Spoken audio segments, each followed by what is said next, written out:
If you want to know how to get lean, sculpted arms without them looking bulky, you are in the right place. And I know, as somebody who turns 40 next year, that the older you get, the harder it can get to bring those arms in line. So in this video, I'm going to give you my 7 tips to lean, sculpted arms. If you've never met me before, hi, my name is Laura, and for the last 16 years, I've been helping women completely transform their bodies and the way they train. Okay, tip number 1, and I'm going to keep this short because I'm hoping this is obvious to you, but you do have to be picking challenging weights. Pissing around with little pink dumbbells that weigh less than the handbag or the child that you carry around every day will not provide enough of a stimulus for your shape to change. Tip number 2, and it's not a very sexy one, but you have to understand your joints. Boring. Now don't switch off. I know I'm going a little bit anatomy here, but every single day I see men and women, the men are probably usually worse at this, training arms in a way that isn't actually training their arms. So let's talk about your joints, specifically your shoulder and your elbow. When it comes to training arms, we really want to think about contracting and lengthening the muscle as opposed to just performing a movement. Classic example I see of this is bicep curls. People start doing them like this. This is a really dramatic over exaggeration, but you get my point. Whenever you train biceps, I want you to think about keeping your shoulder set into position, keeping your elbow set into position. Rather than thinking about bending your arm, you're gonna think about squeezing your bicep, because every time we start bringing the shoulders and the elbows forwards, the front of the shoulder starts doing more work. A bicep doesn't actually change length. So whatever variation of curl you're doing, you're going to think about keeping the shoulder in a fixed position and keeping the elbow in a fixed position. Think about making the elbow bend by squeezing that muscle. The same is true when you lengthen. We don't want to start doing this. If we have to start doing any of this, the weight is too heavy for you, strip it back down. Research shows us that muscles grow and adapt more in that lengthened range of movement. So if you start moving your elbows around all over the place, that bicep isn't necessarily getting any longer. Same thing for the tricep. Its primary function is to straighten the arm. We want to be thinking, are we actually bending and straightening the arm, or are my shoulders starting to come up and move forward? Bit of a dramatic over exaggeration, but we very often see dips like this. We want to think, are my shoulders rounding off? Are my elbows barely moving? This is working my tricep. With triceps, I like to imagine that the top of my arm has a magnetic force to my ribs. By keeping that fixed position, the only thing that can move is the elbow, and we get more work out of the tricep. Okay, tip number 3, and I will keep this one brief, but anytime somebody says they want something to look toned, it's so important that we acknowledge it, and that's diet. When you say, I want to look toned, what you're actually saying is, I want to build muscle and reduce my body fat enough to be able to see that muscle. And the reducing body fat bit always comes down to your nutrition. I have plenty of other videos on nutrition on this channel, where to set your protein, where to set your calories, so I won't go on about it too much here. I think it's really important to acknowledge where this myth about arms looking bulkier comes from.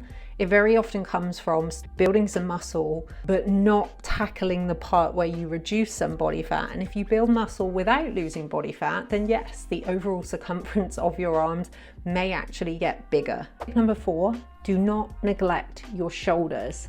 Technically, this video is about toned arms, but a key part of that is a sculpted shoulder. Your shoulders come down to here, so spending more time training them is going to make your whole arm look more defined. 2 exercises that should be the bread and butter of your training program if you want more defined arms are a seated dumbbell press and a dumbbell lateral raise. The seated dumbbell press builds overall size and strength and works all of the shoulder, and the lateral raise develops the side of the shoulder, the part that makes it look like it has a cap. Tip number 5, this one is important because we're going to talk about rep ranges. There is this really common misconception that with arms we want to do toning, so we have to train them in a really high rep range and use light weights. No. When I'm programming a client, yes, I do go a little bit higher in rep range for dedicated arm movements than I would for, say, things like squats and deadlift, but that's not because they need toning. That's primarily because you're working through isolated exercises on smaller muscle groups with smaller joints. It puts those smaller joints at less risk of injury. Somewhere between 8 to 12 reps is great for arms. If you're newer to lifting, I'd stick nearer the 12 reps and really focus on